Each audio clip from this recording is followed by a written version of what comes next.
In front of me is Huawei MatePad 11.5 and today I would like to show you how you can manage its location. Begin by going into Tab menu and looking for Location shortcut. When you find it, click on it. Then select Agree in Location Services pop-up.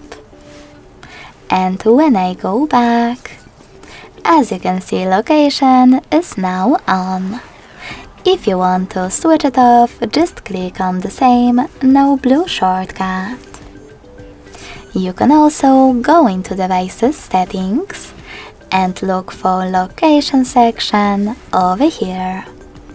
When you find it, click on it and manage it by hitting gray switcher next to Access My Location and then a blue one.